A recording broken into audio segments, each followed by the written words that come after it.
بھائی دوستو، ہمارا مقصد یہ کہ زندگی ہمارا وہ نماز والی بن جائے جو نماز مطلوب ہے میرے بھائی دوستو۔ ایک نماز ہم پڑھتے ہیں، ہم نماز میں کھڑے ہیں، دل دنیا میں ہے، کیسے ہمارا وہ نماز بن جائے جس پر جنت کا وعدہ ہے۔ 5 نمازوں کو پڑھنا ایسا کہ خضوع کے ساتھ اللہ کا وعدہ ہے۔ ان اللہ لا یخلف المیعاد، اللہ اپنے وعدے کا خلاف نہیں کرتا۔ تو میرے بھائی دوستو، یہ نمازیں بننا، کیسے ہمارا نماز بن جائے، ذکر و تلاوت بن جائے، میرا آخرت میں کامیابی کا دار و مدار جو ہے اس دنیا کی زندگی پر ہے۔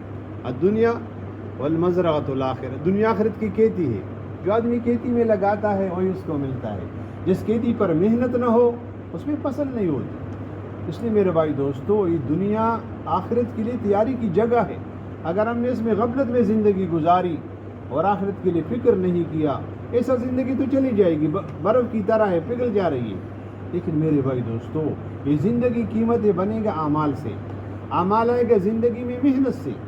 اس کے لیے بار بار اس کے تذکرے ہو، نمازوں میں تذکرے ہو، اور جیسے ابھی خود میں مولانا صاحب نے فرمایا کہ بھائی یہ نماز، یہ ذکر، یہ تلاوت، یہ دنیا کی قیمتی زندگی بنے گا اعمال سے۔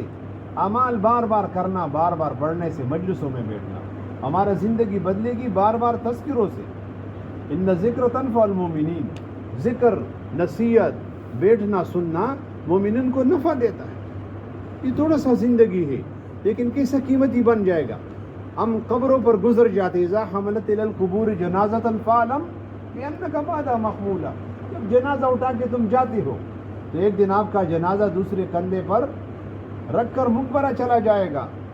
تو تھوڑا سا زندگی میرے بھائی دوستو، اصل تو آخرت ہے۔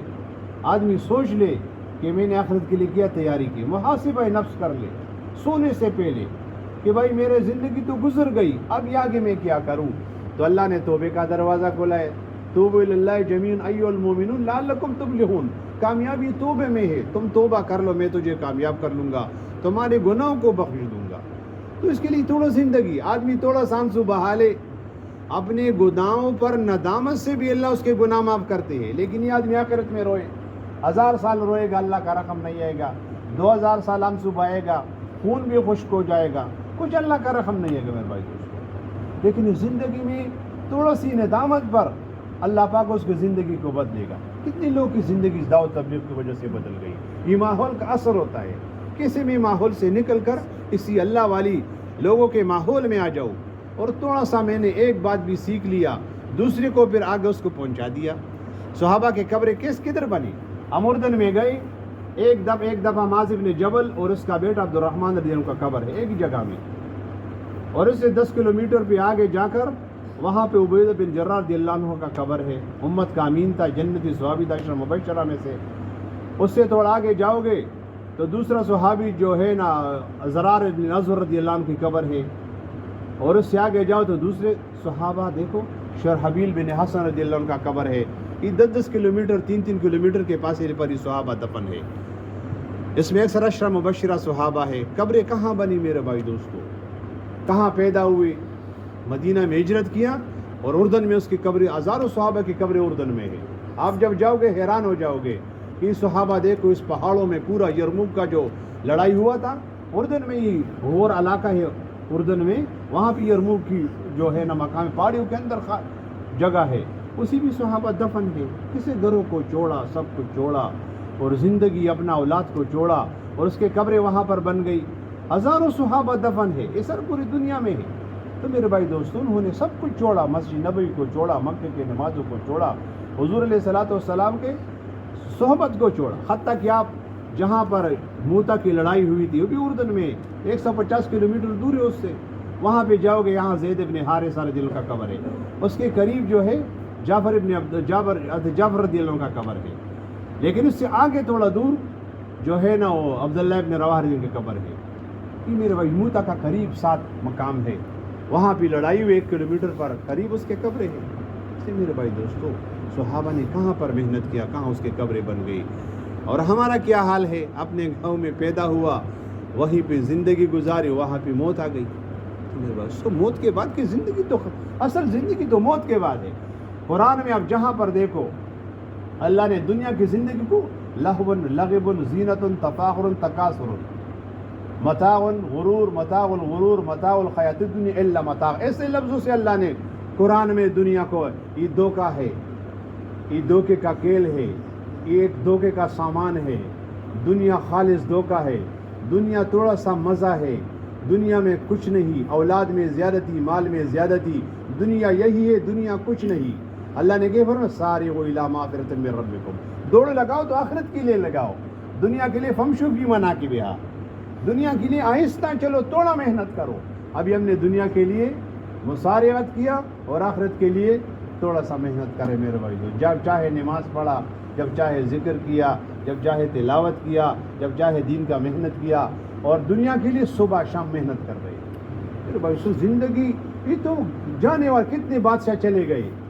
کم من دنیا فتح کم من فتح امسح واصبح ضاحکا اخفانہ بالغیب تنسج وهو لا یدری. دنیا میں کتنے جوان ہیں، صبح شام ہنستے ہیں، اس کے کفن تیار ہوتی ہے، شام کو اعلان ہو جاتا ہے فلانے کا جنازہ ہے. اور الموت یاتی بغتۃ والقبر صندوق العمل، موت تو اچانک آتی ہے اور خبر کے اندر معلوم ہوتا ہے صندوق ہے. آپ نے بکس میں آج 10 ریال رکھ دیا، 50 سال کے بعد بھی کھولو گے 10 ریال نکلے گا، 1 لاکھ نہیں نکلے گا. ایسا جو قبر میں بھیجا وہی ملے گا. بھائی وہ دوستو قبر میں تو سام بچو نہیں ہے. کہاں پر نہیں لکھا کہ قبر میں سام بھی اور بچو بھی ہے؟ یہ ہمارے اعمال ہے. برا عمل برے سام کی شکل میں انتظار میں ہے. برا بول، برا عمل، برائی، غلط کام یہ بچو کی شکل میں قبر میں انتظار میں ہوتا ہے. یہ تو انسان نے بھیجا قبر میں، کہا کہ سام کہاں سے آیا؟ بولتے تمہارے اعمال ہے، تم نے ہمیں پہلے بھیجا ہے. ہم تو قبر، آپ قبر کو کھودو، اتنی بڑی ظالم کا قبر کھودو، اس میں مٹی کا تم نے کبھی سام دیکھا ہے کہ سام نکل آیا؟ بھائی اور قبر میں سام نکل آتا ہے. لیکن بھائی ہمارے اعمال ہے، یہ سام بچو کی شکل میں ہوگا، لیکن یہ اعمال اگر اچھے ہوں گے یہ اچھے سے حسین لڑکوں کی شکل میں ہوں گا، آپ کی حفاظت کرے گا. جیسے صورت ملک میں مولانا صاحب نے فرمایا کہ جو رات کو پڑے گا قبر کا عذاب نہیں ہوگا. تو صورت ملک آج ہم دیکھیں ہوئے ایمان اعمال کیسے جا رہے، دن کیسا جا رہا ہے، رات کیسا جا رہا ہے. سوچنا ہے بھائی دوستو، اصل زندگی تو موت کے بعد ہے. اصل کے لیے کتنا کیا اور دنیا کے دھوکے کے لیے کیا کر رہے دوستو. سب کچھ جہاں رہ جائے گا. آج ہم سب بولتے ہیں، سوچ نہیں، فکر نہیں کیا. افلا یتدبرون القرآن ام علی قلوب اقفالها، قرآن کی تدبر کرو، تیرے دل پہ تالے نہیں ہے. قوم عاد کو، قوم سمود کو، قوم شعیب کو قوم نوح علیہ السلام کو، یہ سب قوم جو فرعون کو، قارون کو، نمرود کو، حامان کو، شداد کو، یہ بڑی بڑی قومیں میں نے تباہ کیے. لیکن اللہ کیا فرمایا؟ وما ظلمهم اللہ، اللہ نے اس پر ظلم نہیں کیا، ولکن كانوا انفسهم يظلمون، خود ظالم تھی. وما ظلمهم اللہ، قرآن میں اللہ نے فرمایا میں نے اس پر ظلم نہیں کیا. نہ قارون میرا دشمن تھا، نہ حامان میرا دشمن تھا، نہ فرعون میرا دشمن تھا. میں نے تو فرعون کو ایک کی بجائے 2 نبی بھیجی، اور پھر اس کو ارشاد بھی فرمایا فقولا له قولا لینا لعلہ یتذکر او یخشی. اب نرمی سے بات کرو، اخلاق سے بات کرو. اگر فرعون ابھی بھی ایمان قبول میں، اس کو معاف کر دوں گا. تو اللہ تو معاف کرنے کے لیے، انسانوں پر رحم کے لیے ہے. انسانوں پر محنت کرو. یہ خلق عیال اللہ، یہ پورا مخلوق اللہ کی کنبہ ہے. جو کسی کے کنبے کے ساتھ نیکی کرے گا وہ کتنا خوش ہوتا ہے. کسی بچے کے سرفراز پر اس کو 50-10 روپے یا ریال دے دو، اس کا باپ کتنا خوش ہوتا ہے. اللہ کی بندوں کو جہنم سے، دیکھو حدیث آتے جو آپ کو امام بخاری میں ملے گا کہ جو ایک بنی اسرائیل کی بدکار عورت تھی جس کو بغین کہا، جو زناکار تھی، اسی نے ایک کتے کو پانی پلایا. تو اللہ نے تو دیکھ رہا تھا کہ یہ گندی عورت تھی، کتا نجس ہے، 7 دفعہ اس کو برتن کو دھونا پڑے گا، خنزیر کے بعد دوسرے درجے کا ہے. لیکن اس نجس عورت نے نجس میرے مخلوق پر رحم کیا، فغفر لها، اللہ نے اس کی بخشش کر دی. یہ حدیث آپ دیکھو بخاری. لیکن میرے بھائی دوستو، کتے پر رحم کرنے سے تو اس کے لیے جنت ہے. جو انسان وَلَقَدْ كَرَّمْنَا بَنِي آدم، جو اس انسان پر رحم کرے گا اس کو جہنم سے نکال کر جنت کے راستے پہ کھڑا کرے گا. اللہ کیا دے گا؟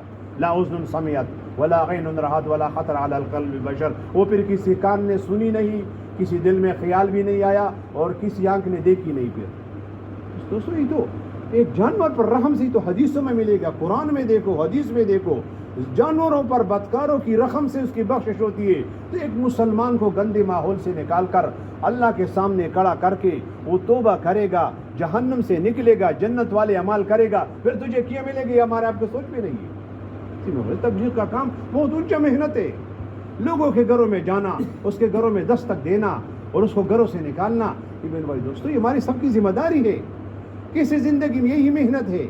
آج اب یورپ میں دیکھو، امریکہ میں دیکھو، یقین جانے امریکہ میں ہم ایک ساتھی سے ملاقات کیا، بہت ایسا ساتھی تھا کہ آپ حیران ہو جاؤ گے، اس کی روزانہ وہ شکاگو میں جوا کھیلنے کے لیے جاتا تھا۔ مسٹر جان اس کا نام تھا، جان محمد، مسلمان تھا، اور دین دنیا پہ محنت کرتے کرتے اس نے اسلام کو بھی چھوڑ دیا تھا۔ اس کے ملاقات کے لیے ہم 10 دفعہ ایک آدمی مجھے لے گیا، ہمارے 2-3 ساتھی ہم گئے، لیکن وہ 12 کلومیٹر پہ دور تھا۔ آخر میں ایک دن ہم گئے، اس کے نوکر نے کہا بھی پمپ میں آئے گا، 10 منٹ ادھر گزارتے، اس کو 1000 پیٹرول پمپ پہ جمعرات کو شکاگو میں جوا کھیلتا ہے، اس کا ملنا بہت مشکل ہے۔ آخر میں اللہ کی شان تھی، مغرب کے اذان میں 5 منٹ بعد 10 منٹ باقی تھا، اور مسٹر جان اینکیں لگا کر اور پتلون اور ڈائی پہن کر آ رہا، سو پتلا سا آدمی تھا، اصل میں وہ پاکستانی تھا۔ لیکن بھائی دوستو قریب آئے، ہم نے بولا ہم قطر صاحب سے ملنے، بولتا ہے نو ٹائم، سو مچ بزی نہ ہو، ہمارے پاس تو ٹائم ہی نہیں، ہم بہت بزی ہے۔ میں نے بولا آپ مجھے، اب مہمان ہے، 5 منٹ دے سکتے ہو؟ بولتے ہم آپ کو، میرے پاس 5 منٹ بھی نہیں ہے۔ میں نے بولا 1 منٹ دے سکتے ہیں؟ بولتے 1 منٹ میں بات کرو، دوسرا مت کرو۔ یقین جانے ہم نے 1 منٹ میں اس سے جب بات شروع کی، تھوڑا سا قبر کا، آخرت کا بات کرتے کرتے، ایمان تو تھا نا لیکن ڈیڈ باڈی تھا، اس کی ایمان جیسا بیٹری ڈیڈ ہوتا ہے نا، اور چارج سے ہوتی، تو اس کو ایمان تھوڑا چارج ہوا۔ تو اس نے پھر ہم نے جب گھڑی کو دیکھا، ہم نے بولا ہمارا، اس نے بولا بات کرو۔ 45 منٹ ہم نے، مغرب کی نماز بھی چلی گئی، 45 منٹ بعد کہ وہ سنتا رہا ایسا، آپ یقین جانے۔ اس نے بولا آپ کہاں مسجد؟ ہم نے 12 کلومیٹر دور میں، وہ بولتے ہم وہیں پر عشاء کی نماز پڑھنے آئے گا۔ تو پھر ہم ساتھی، ہمارے پاس انڈین ساتھی تھے، اس نے بچہ بریانی بنایا اور بہت ترتیب اس کے لیے اکرام بھی کیا۔ عشاء کی نماز میں 2 منٹ باقی تھا کہ مسٹر جان آیا، بیان ہوا، ایک اکرام کیا، اس نے 3 دن کا ارادہ کیا، اور اتنا رویا کہ پوچھو مت، کہ پورا زندگی امریکہ میں برباد کر دی، کروڑوں اربوں ڈالر میرے پاس ہے، لیکن مجھے نماز کا صورت فاتحہ نہیں آتی۔ مسٹر جان کے پاس ہزاروں نوکر تھے، اس کے پاس سب پاکستانی، انڈین، بنگلہ دیشی ساتھی کام کرتا تھا، وہ بہت بڑے پمپوں کا مالک تھا، ہر اسٹیٹ میں اس کا ایک دن ہوتا تھا، لیکن میرے پاس دین سے دور تھا۔ تھوڑی سی محنت سے وہ مسجد میں آیا، بیان سنا، پھر کھانا کھایا، پھر اس نے بولا آپ کی بریانی اچھی ہے، اور یہ میں اپنی بیوی کو لے جاتا ہوں، اس کو لے گیا، اور اس وہاں کے جو امیر تھا، اصل انڈین تھا، وہ شکاگو اس میں رہتا تھا، وہ ہیوسٹن میں، تو اس نے کہا کہ یہ ناسا کا چیف انجینئر رہ چکا تھا، تو اس نے کہا بس یہ میں اس کے ساتھ جماعت میں 3 دن کے لیے جائے گا۔ تو تھوڑی سی محنت حرکت سے اگر اس کی زندگی بدل گئی، اس کے پیچھے ہزاروں نوکر، اس کے نوکر نے مجھے بتایا کہ ہزاروں لوگ اس کے ساتھ کام کر رہے ہیں، اگر اس کی زندگی بدل گئی تو ہمارا سب کی زندگی بدل جائے گی۔ تو یہ دنیا کی محنت بہت لوگوں میں ایسا ہے، اگر ہماری وجہ سے ایک آدمی کی زندگی بدلی، کتنا لوگ جہنم سے بچے گا میرے دوستوں۔ تو منظور علی النار دخل جنت فقط فاز، کامیابی کہاں ہے؟ جو جہنم سے بچا، جنت والا بنا، وہ کامیاب ہو گیا۔ دنیا کی کیا کامیابی ہے؟ دنیا کی ناکامی ہے میرے بھائی دوستو جو بغیر ایمان کلمے کے چلا گیا، سب کچھ دے رہ جائے گا۔ اصل ناکامی تو موت کے بعد شروع ہو جائے گی کامیابی۔ اس لیے میرے بھائی دوستو جمعہ تو آنا جانا، اس میں بیٹھنا سننا، اور یہ اللہ کے لیے۔ دیکھو نوح علیہ السلام کا قوم کیوں تباہ ہو گیا؟ اس نے کیا کہا؟ یا اللہ جب انی دعوت قومی لیلا ونہارا فلم یزدہم دعاء الا فرارا، یا اللہ میں قوم کو بلاتا ہوں لیکن سنتا نہیں، جب بات کرتا ہوں سنتا نہیں۔ یہ سننا جو ہے، جہاں بھی دین کا مجلس ہو، جہاں بھی جو بات کرو، کوئی ہو، کوئی بھی قسم کا ہو، کوئی بھی بات ہو، آپ سنتے رہو۔ ہو سکتا ہے کہ آپ کی ایک بات سے آپ کی زندگی بدل جائے گی، اور موت کے بعد کے لیے تیاری شروع کرو گے۔ ہوشیار آدمی کون ہے؟ استعداد الموت قبل النزول، جو موت کے آنے پہلے سے موت کی تیاری کرتے ہوشیار آدمی، ٹھیک ہے نا میری بات؟ زندگی بدلے گی محنت سے۔ اس محنت کے لیے کہتے ہیں بھائی 4 مہینے لگاؤ پہلی فرصت میں، لگا کر اس کو سیکھ لو، اس کو ہم سیکھیں گے انشاءاللہ۔ پھر دنیا میں اب محنت کرا، بنگلہ دیش میں جاؤ، انڈیا میں جاؤ، پاکستان میں جاؤ، مراکز میں دیکھو کس سے لوگ، ہم نے دیکھا بنگلہ دیش میں یقین جانو ایسے لوگ تھے جو اندھے تھے، گنگے تھے، بہرے تھے، مرکز میں کاکریل میں آتے تھے اور وہ جماعتوں میں چلتے تھے۔ آپ یقین جانے اندھا ہو کر بھی اور گنگا اشاروں سے بیان کرتا تھا، تو ہمارا کیا عذر رہے گا بھائی؟ کل دوست اللہ نے آنکھیں سب کچھ صحیح دیا ہے، پھر بھی ہم دین کا محنت نہ کریں۔ دوستوں یہ دعوت کا ایک راستہ ہے کہ اللہ نے کھلا ہوا ہے، کسی راستے میں ہم نکلے اور پوری انسانیت کو نکالیں گے. اس کے لیے تبلیغ کا محنت ہے بھائی. ایسے مجلسوں میں بیٹھنا، بات سننا اور روزانہ فکر کرنا، اللہ سے مانگنا، 2 رکعت صلاۃ تہجد پڑھنا، صدقہ کرنا، اللہ سے مانگنا کہ اللہ مجھے قبول کر. ہم سے دین کا کام، اللہ تو کسی کا محتاج نہیں ہے. اللہ ہم سے دین کا کام لے رہے. اللہ نے ہدہد سلیمان سے کام لیا، اللہ نے نمل سلیمان سے کام لیا. ادخلوا فی مساکنکم لا یختمنکم سلیمان وجنودہ وہم لا یشعرون. اللہ نے اس سے کام لیا. ہدہد سے کام، ملکہ بلقیس کا پورا سلطنت مسلمان ہوا یہ ہدہد کی وجہ سے. ما لی لا اری الہدہد ام کان من الغائبین لو عذبنہ عذابا شدیدا او لاذبحنہ او لیاتینی بسلطان مبین. اسی کی وجہ سے اللہ نے اس کو ہدایت کی. میرے بھائی سب مکلف ہیں ہم اس بات میں. زندگی بدلی کی محنت سے. اس کے لیے بار بار نکلنا، مجلسوں میں بیٹھنا، بار بار سننا اور اللہ کے راستے میں. دیکھو آپ ایک وقت مقرر کر لیں. کل ہم ساتھی سے بات کیا، اگر آپ نے شادی کے وقت مقرر نہیں کیا کہ فلاں مہینے میں شادی، تو 20 سال گزرے آپ شادی نہیں کر سکتے. لیکن آپ نے کہا کہ مارچ سن 2023 میں میری شادی کی 15 تاریخ ہے، ابھی سے تیاری کر لو گے، ابھی سے پیسہ جمع کرو گے، دوستوں کو بلاؤ گے، کیا مشورہ کروں، کیسا کام کروں، کیسا ولیمہ کر لوں، تو ابھی سے تیاری کر لو گے. آپ تاریخ فکس ہے. ایسا ایک تاریخ زندگی میں فکس کرو. 1 سال بعد کیوں نہ ہو، 2 سال بعد کیوں نہ ہو، پھر مانگتے رہو، اللہ تجھے قبول کر لے گا اور اپنے راستے میں لے کے جائے گا.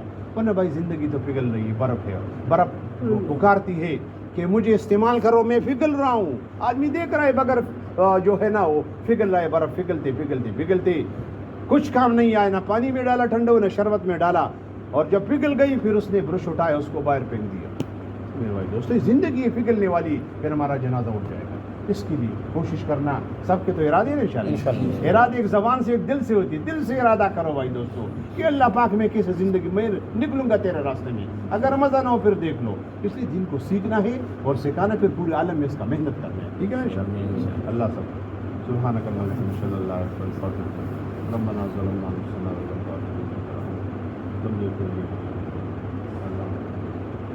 صلی اللہ تعالی محمد.